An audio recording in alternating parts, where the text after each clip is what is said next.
they never saw it coming. No war drums, no marching armies, no warning at all, just silence, and then death. It began as a whisper carried across the world, hidden in the shadows of trade and empire, riding quietly along the Silk Road, slipping aboard ships that cut through black, restless seas. By the time it reached the shores of Europe, it was already unstoppable. Cities that once overflowed with life would soon fall into silence. Markets would empty, homes would be abandoned, and the sound of laughter replaced by the echo of death carts in the streets. This was not a battle you could fight, not an enemy you could see, not something you could run from. It lived in the air they breathed, the homes they shared, the very fabric of their world. An invisible killer. This is the story of the Black Death. Europe, 1347. A world on the rise. Trade routes stretch across continents. Wealth flows from east to west. Merchant ships crowd the Mediterranean. Cities like Florence, Venice, and London thrive with life and ambition. Humanity believes it is entering a golden age, but hidden within this prosperity, something ancient is traveling with them. Far beyond Europe, deep in the grasslands of Central Asia, a deadly bacterium waits. Today, we know it as Yersinia pestis, but back then, it had no name, only death. That lived quietly among rodents. Fleas fed on infected animals, becoming carriers of the disease. And as humans expanded trade across continents, they unknowingly invited it into their world. Caravans crossed deserts, ships crossed oceans, and inside them, rats traveled freely. With them, the plague moved, silently, relentlessly, toward Europe. The city of Kaffa, a wealthy trading port on the edge of the Black Sea, under siege by Mongol forces. But something goes wrong.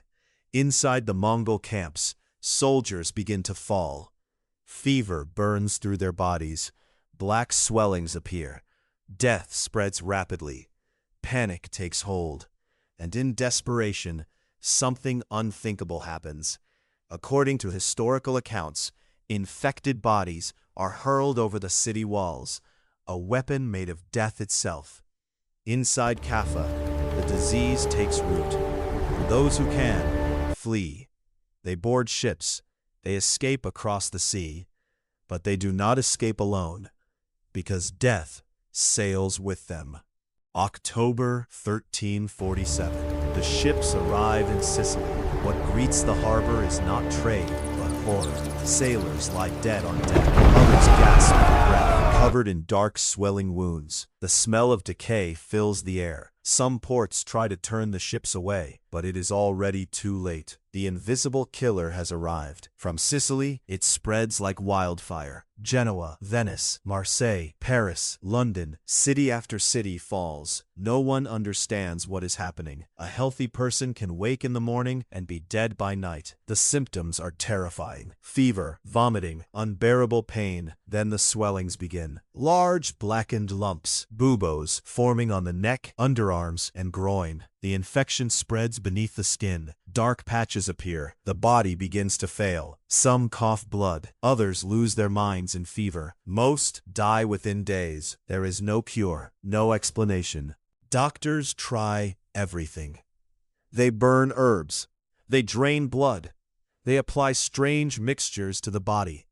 Nothing works, because the true enemy is invisible, beyond their understanding. Some blame poisoned air. Others blame the stars. Many believe it is punishment from God. Churches fill with desperate prayers. But the dead keep rising. And then society begins to collapse. Fear spreads faster than the disease. Families abandon one another. Parents leave their children. Children leave their parents. Neighbors shut their doors, refusing to help. Because even touch could mean death.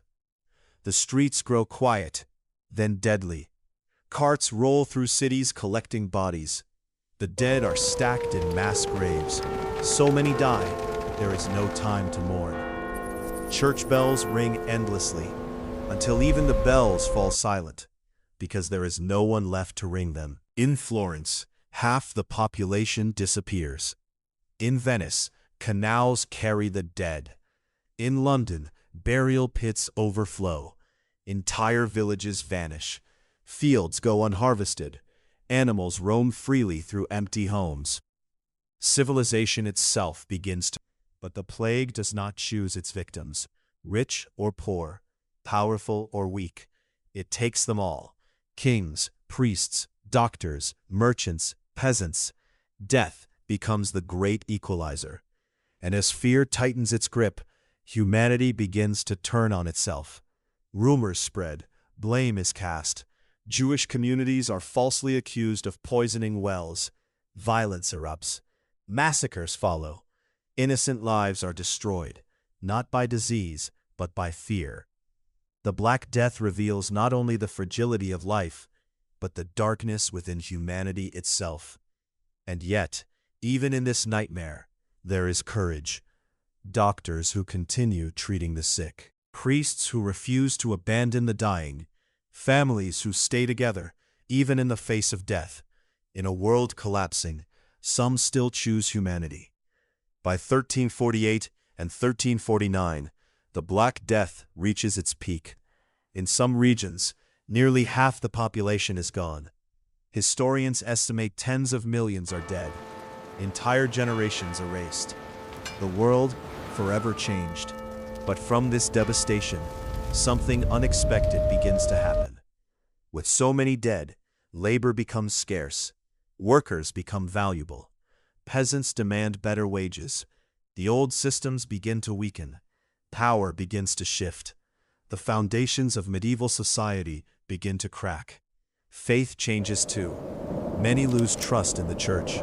Others become more extreme. Groups of believers march through towns, punishing themselves, hoping to earn forgiveness. Art becomes darker, obsessed with death.